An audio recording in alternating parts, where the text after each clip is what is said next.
Nous avons le plaisir ce matin d'accueillir Laurent Giboski. Bonjour. Journaliste, rédacteur, reporter, professeur, auteur, compositeur, et plus particulièrement sur la vie chrétienne. Une première question me vient à l'idée. Es-tu un seul homme?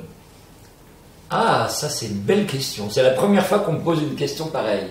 Eh ben oui, j'espère que oui, parce que je crois beaucoup à l'unité de la personne.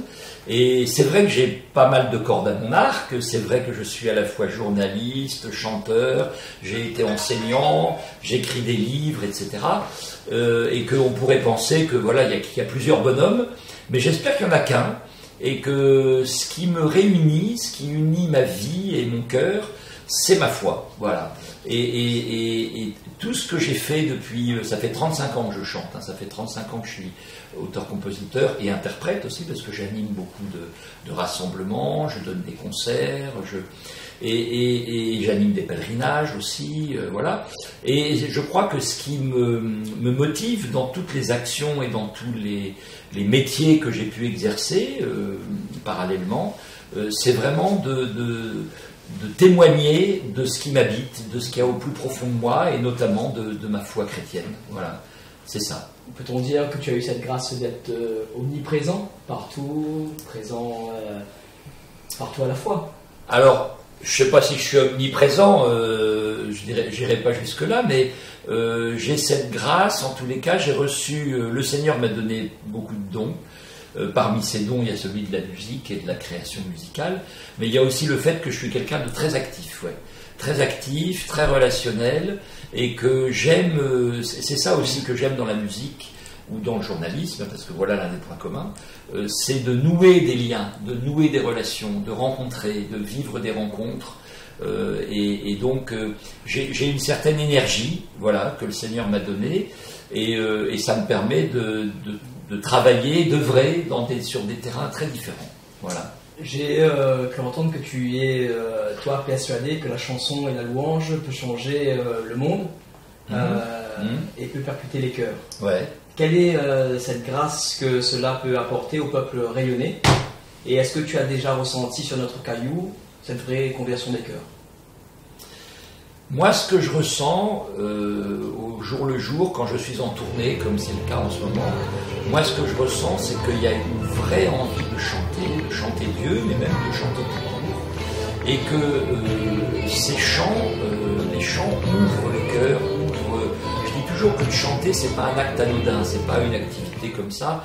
Le fait de chanter, ça ouvre les chakras. Ça ouvre le cœur, ça ouvre les mains, ça ouvre les yeux, ça donne envie de se tourner vers son voisin, ça donne envie de se tourner vers Dieu. C'est une ouverture. Dans l'Évangile, Jésus dit souvent « Ephata », ouvre-toi. Quand il ouvre les yeux des aveugles, et il y a ce mot araméen, Ephata, qui est très beau. Et Ephata, pour moi, ça correspond complètement à la musique, et au chant, et à la louange. Parce que je crois que le chant nous ouvre. On ne peut pas, je le dis dans chacun de mes concerts, on ne peut pas chanter et être tout recroquevillé sur soi, enfermé sur ses problèmes, replié. Le chant nous ouvre aux autres. Et ça, à La Réunion, il y a un beau cocktail, parce que si on ajoute à ça le soleil de La Réunion, la diversité de ceux qui y habitent, la beauté de tous ces visages mélangés, de ce métissage, parce que pour moi c'est ça La Réunion, c'est un fort métissage et qui est précurseur du métissage de notre humanité et du monde entier, je pense que le chant, là-dessus, vient justement, permet cette ouverture de ne pas rester chacun dans son couloir, mais de s'ouvrir les uns aux autres. Ouais.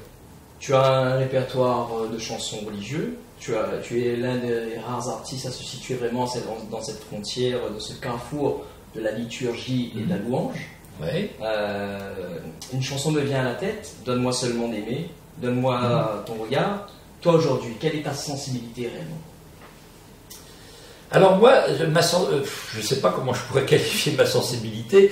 Moi, je sais que je ne parle pas toujours de louange. Moi, ce n'est pas un mot qui est dans mon vocabulaire. Et je vais essayer de t'expliquer pourquoi. Parce que pour moi, la louange, j'aime beaucoup la louange, ce n'est pas du tout que je sois contre. Mais la louange, c'est une certaine attitude de prière. Mais je pense qu'il y a plein de manières d'être en relation avec Dieu. Et qu'il n'y a pas que la louange. Il y a aussi l'action de grâce, le mot merci. Il y a aussi, alors tu me diras, ça peut être de la louange, bien sûr, mais il y a aussi la demande de pardon, c'est une manière d'être avec Dieu. Il y a aussi l'invocation, le fait de demander des grâces au Seigneur ou de prier pour les victimes des guerres. Là, par exemple, à chacune de mes veillées, à chacun de mes concerts, je prends un temps de silence à un moment, vers la fin, pour prier pour les victimes de la guerre en Ukraine, de la guerre en Arménie, et puis surtout au Proche-Orient, de tous ces morts, victimes de la haine et de la violence. Et on prend un temps de silence pour prier pour eux. Voilà. Donc ce que je veux dire par là, c'est que pour moi, la prière, elle est multiforme. Il y a plein de manières d'être en lien avec Dieu. Et la louange, pour moi, n'est qu'un des moyens d'être en lien avec le Seigneur. Et c'est ce qui fait que moi, dans mes chansons, tout à l'heure, tu as dit, j'ai 2 répertoires, mais en fait, c'est pas... Il y a effectivement un répertoire liturgique et religieux, qui d'ailleurs se rapproche davantage de la louange, celui-là. Et puis j'ai un répertoire de ce que j'appelle, mais je ne suis pas le seul à appeler ça comme ça, parce qu'en France, il y a toute une tradition, de chansons chrétiennes. C'est-à-dire, c'est des chansons d'inspiration évangélique, qui parlent à la fois, qui s'inspirent de la Bible et de la vie des hommes aujourd'hui, parce que Dieu est à l'œuvre dans ce monde. Il y a les Écritures, mais il y a aussi la vie concrète des hommes et des femmes d'aujourd'hui. Et moi, j'essaye de faire des chansons qui sont effectivement au carrefour de l'Évangile et de la vie des hommes et des femmes d'aujourd'hui. Et c'est ce qu'on pourrait appeler donc la chanson chrétienne. Donc c'est pas forcément de la louange, ça peut être des chansons sur le partage, sur la solidarité, sur nos rêves, sur ce qui nous fait vivre, sur les appels de la vie. Voilà, et c'est ça aussi que j'essaye de transmettre et dont j'essaye de témoigner dans mes concerts. Voilà. La Réunion est donc une île où nous avons vraiment cet exemple de vivre ensemble. Et tes textes sont un appel justement à vivre ensemble dans le respect des différences. Peux-tu nous dire si notre île peut être une source d'inspiration pour écrire, composer, ou composer des textes, de la musique, et qui peut aussi partir dans ce monde et percuter le cœur du monde entier? Alors je ferai une réponse à 2 ou 3 étages. Le premier étage, c'est que pour moi la Réunion est une source d'inspiration tout court. C'est-à-dire que ça inspire ma vie avant d'inspirer des chansons. Moi je dis souvent que ça fait 15 ans que je viens à la Réunion. Là cette année c'était ma 14e tournée. La Réunion inspire ma vie tout entière. Et les Réunionnais, les Réunionnaises, les Réunionnais. Et donc je dis souvent que c'est un peu comme une retraite spirituelle pour moi de venir à la Réunion. Parce que j'aime la ferveur des gens, j'aime prier dans des églises vivantes, avec des gens qui chantent avec tout leur cœur. Pour moi, c'est vraiment un moment de ressourcement, vraiment. Et c'est presque une retraite spirituelle pour moi de venir chanter à La Réunion. Donc c'est une source d'inspiration tout court, avant même de penser à écrire des chansons. Voilà. Ensuite, deuxième étage de ma réponse, c'est que j'ai déjà été inspiré effectivement par La Réunion, et notamment pour ma musique. Et notamment, j'ai écrit une messe, un ordinaire de messe. Donc, ce qu'on appelle une messe, c'est le Seigneur prend pitié, le gloire à Dieu, l'Alléluia pour acclamer l'Évangile, le Saint, Saint, le Seigneur, enfin ce qu'on appelle l'ordinaire de la messe. Et j'ai écrit une messe que la plupart des Réunionnais connaissent, et qui s'appelle Messe de la Réunion, que j'ai écrite il y a un peu plus de presque 15 ans maintenant, oui, il y a bien 15 ans. C'était les premières fois où je venais ici. Je l'ai écrite ici, d'ailleurs, cette messe. Donc pour te dire que j'ai été vraiment inspiré par cette île et par ceux qui y habitent. Et puis mon troisième élément de réponse maintenant, c'est que je pense que pour écrire autour de la Réunion, de l'âme réunionnaise, moi je fais confiance davantage, moi je suis 15 oreilles, moi, tu vois, je suis parisien, et je crois à l'échange, je crois à cette diversité, là il n'y a pas de problème, mais je me dis, il y a tellement de talent sur votre île, il y a tellement de talent. Il y a tellement de musiciens, il y a tellement de belles personnes et de gens qui ont beaucoup de beauté à l'intérieur, et puis quand je vois là, le Sega, le Maloya, etc., moi je pense que les Réunionnais et les Réunionnaises sont plus à même de se laisser inspirer par leur île pour chanter, pour écrire des choses, que moi qui arrive, tu sais, c'est comme un jour j'ai animé un grand rassemblement à Lourdes, il y avait 12 000 jeunes avec des jeunes des cités qui étaient venus des banlieues parisiennes et tout ça, et il y a des gens qui voulaient que je fasse un truc en rap, mais j'ai dit mais moi je suis pas rappeur, moi ça serait une imposture, je vais pas m'inventer à faire du rap et à singer, à copier, tu vois ce que je veux dire. Donc là je trouve que les Réunionnais sont beaucoup plus, c'est eux qui sont légitimes pour écrire du Maloya, du Sega ou d'autres choses, ou de la pop louange, même si on veut, mais en tous les cas, voilà, moi j'aurais l'impression d'être un imposteur, quoi, tu vois. Mais par contre, me laisser inspirer par eux et par elles, oui, ça oui, sûrement. Ouais. tu lances donc un appel à cette jeunesse. Voilà. Il faut qu'il y ait des jeunes qui se lèvent et qui écrivent avec leur culture, avec leurs mots à eux, et sans chercher à singer non plus ce qui se fait sur les chaînes commerciales et tout ça, parce que on en parlait tout à l'heure en préparation de cet entretien. Attention à ce que nos musiques chrétiennes, que nos musiques d'évangélisation et de louange soient pas simplement comme la musique commerciale où on veut pour être dans le coup, pour être dans le move, pour faire mais que ça parte vraiment de son âme, de sa culture. Il y a tellement de belles choses à La Réunion, c'est pas la peine d'aller copier ce qui se fait aux États-Unis ou ce qui se fait ailleurs, quoi. Tu vois ce que je veux dire, de musique commerciale, quoi, justement. Tu veux dire que vivre sa foi telle que nous sommes, voilà, que Dieu nous a créés. Et voilà, et à partir de ce que nous sommes, et à partir de nos cultures, à partir de nos sensibilités, voilà, exactement. Tu as pu donc voir des signes de fraternité par ton témoignage, ici sur notre île. Tu as une chanson donc, qui s'appelle Signes de fraternité, où là on voit un slogan bandir dans ce clip, coexister, où là vraiment on parle de cette unité à travers les musulmans, les juifs et les chrétiens. Et on voit aussi en touche d'humour sur l'une des pancartes une arme avec une flèche au-dessus écrit con. Pour toi, c'est vraiment cette unité-là dont tu inspires et dont tu appelles vraiment à qu'on vive dans ce monde actuel. Déjà, je pense que quand on est chrétien, quand on est disciple du Christ, il ne faut jamais oublier que chrétien, on devrait dire christian, c'est mieux que chrétien. Chrétien, ça veut dire qu'on est disciple du Christ et qu'on essaye de vivre comme lui, de lui ressembler, de parler comme lui, de penser comme lui, de prier comme lui, de lui ressembler, voilà, et de devenir à notre tour des petits Christ. Parce que le Seigneur nous invite à ça. Ce n'est pas pour prendre sa place, c'est que le Seigneur nous invite à marcher à sa suite, ça veut dire à agir comme lui, à prier comme lui, le Notre Père, voilà. Donc on est appelé à devenir des petits Christ, autant de petits Christ que, voilà, chrétiens. Donc, quand on est chrétien, quand on est chrétien, le refus de la haine et le refus de la violence doivent être absolus. Et là, je dis ça par rapport au dessin que tu as remarqué là avec con et l'arme barrée. Voilà, déjà, ça c'est un témoignage qu'on peut donner, c'est de dire qu'on ne peut pas se laisser aller à la haine et à la violence. Et le refus de la haine et de la violence doivent être, quand on est chrétien, c'est pas une option. Voilà, première chose. Ensuite, il y a la question du vivre ensemble, et effectivement, moi je reste convaincu, je ne sais pas si tu connais la communauté de Thésée en France, qui est une communauté écuménique de prière, où il y a beaucoup de jeunes, des lycéens, des étudiants qui viennent prier, là, des milliers de jeunes qui viennent du monde entier, c'est en Bourgogne, dans le centre de la France.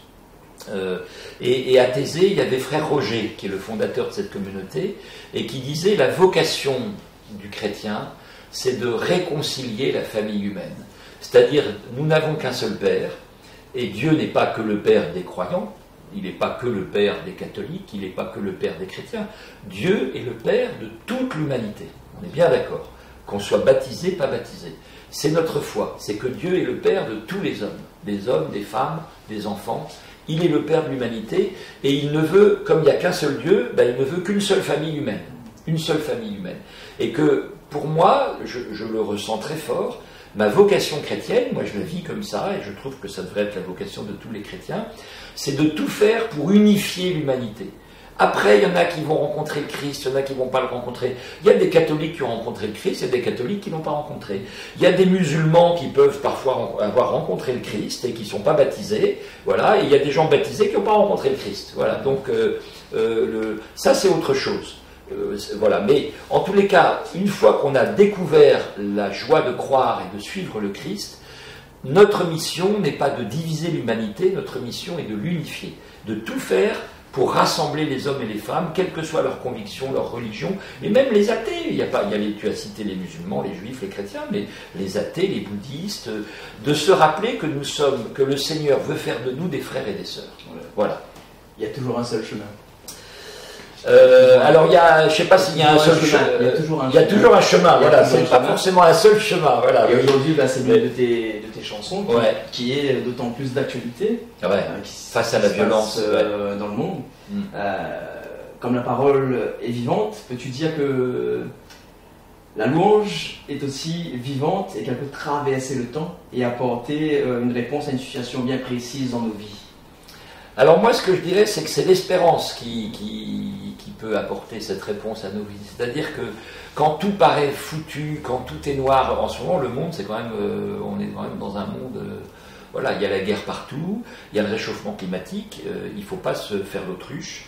Si on ne, je dis bien si on ne change rien, nous allons vers la catastrophe. Là. Les gens continuent à vivre comme s'il ne se passait rien, mais là, on est au bord du précipice quand même. Là. Et beaucoup de jeunes aujourd'hui en sont conscients. Quand on a 15-20 ans, il y a d'ailleurs ce qu'on appelle l'éco-anxiété, et puis beaucoup d'autres phénomènes comme cela. Le monde, notre monde, est au bord de la faillite. Là. Et donc, face à cette situation, soit on se désole, soit on se lamente, soit on prend les armes en disant ouais, tout est foutu, il y a qu'à... donc c'est le nihilisme, on fait n'importe quoi et c'est la fin des haricots, soit on s'enracine dans la foi et dans l'espérance. Et moi, d'ailleurs, la foi, ça veut dire confiance. Hein. Et pour moi, confiance et espérance, ça rime ensemble. Et je pense que la bonne attitude, pour moi, l'attitude chrétienne face au désastre du monde aujourd'hui, c'est celle de se dire le Seigneur est avec nous, Emmanuel, Dieu avec nous, il ne nous abandonne pas, on va trouver des solutions, mais ça veut dire aussi c'est un appel à la conversion. Et pas simplement la conversion du cœur, de la prière, etc., mais la conversion de nos pratiques. La conversion, parce que Jésus vient convertir nos modes de vie aussi, c'est pas juste la conversion intérieure. C'est aussi la conversion qui passe par des actes, par des engagements, par le fait de vouloir réconcilier la famille humaine, par le fait de s'engager dans l'écologie, de faire attention à ce qu'on consomme, de ne pas se laisser entraîner par la société de consommation qui pour moi est la première ennemie de la religion. La société de consommation, c'est le matérialisme pratique. Et ce matérialisme-là, il crée beaucoup de dégâts, à tout niveau, à commencer par des dégâts dans les cœurs. Voilà. Et il faut que les jeunes comprennent que le sens de la vie, c'est pas d'aller dépenser son argent dans les supermarchés et de passer son temps à consommer, quoi. Voilà. Foi, espérance, amour. Voilà. Tu peux nous faire découvrir... il y a toujours un chemin. Nous accueillons Godefroy, notre ami, notre frère qui est venu accompagner Laurent. En quelques mots, tu peux te présenter, Godefroy ? Oui, bonjour. Alors en effet, j'accompagne Laurent sur cette tournée réunionnaise. Alors ça fait presque 10 ans qu'on joue ensemble et qu'on se connaît avec Laurent, peut-être plus, même 15 ans. Et du coup, voilà, moi je suis à la fois musicien, j'ai fait des études de musique au conservatoire et puis voilà, plus largement dans tout ce qui est l'acoustique et la musique. Et puis j'ai aussi fait des études d'événementiel.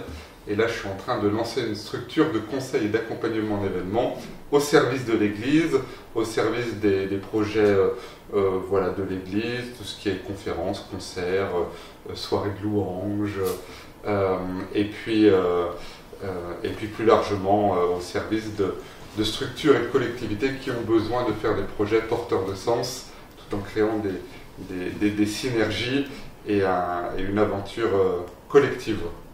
Mettons cette belle œuvre dans les mains du Seigneur. On vous laisse la place.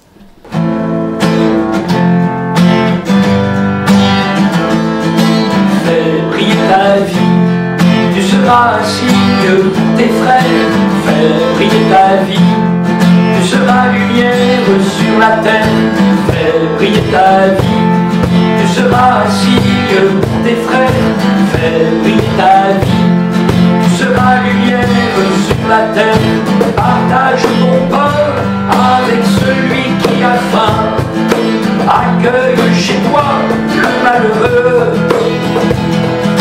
Partage ta vie en marchant sur le chemin. Tu pourras vraiment être heureux. Fais briller ta vie, tu seras un signe pour tes frères. Fais briller ta vie, tu seras lumière sur la terre. Fais briller ta vie, tu seras un signe pour tes frères. Fais briller ta vie, tu seras lumière sur la terre. Dépasse tes peurs, le Seigneur est avec toi. Ouvre-lui ton cœur et ton esprit. Dépasse les murs, le monde a besoin de toi. Tu découvriras la vraie vie. Fais briller ta vie, tes frères, fais briller ta vie. Tu seras lumière sur la terre, fais briller ta vie. Tu seras ainsi que tes frères, fais briller ta vie.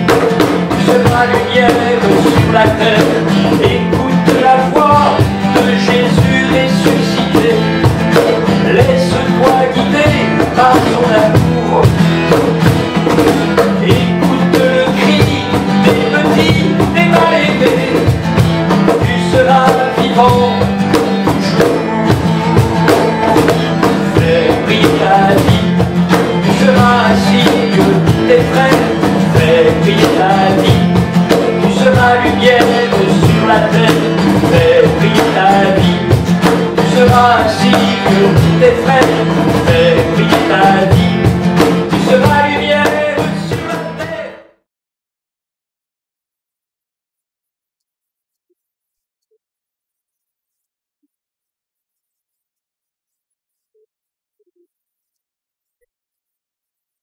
Qui est une chaîne naissante, hein. Je trouve que c'est une très belle œuvre et que c'est important. Là, moi qui suis à la fois chanteur et journaliste, la communication, évidemment, c'est quand on est croyant, on ne peut que communiquer, c'est important de communiquer. Donc moi je voudrais vraiment saluer tous les auditeurs, tous les internautes, tous ceux qui suivent Louange Time et tous ceux qui le réalisent, parce que je trouve que c'est une œuvre importante, formidable. Il y a toujours un chemin, car Dieu nous donne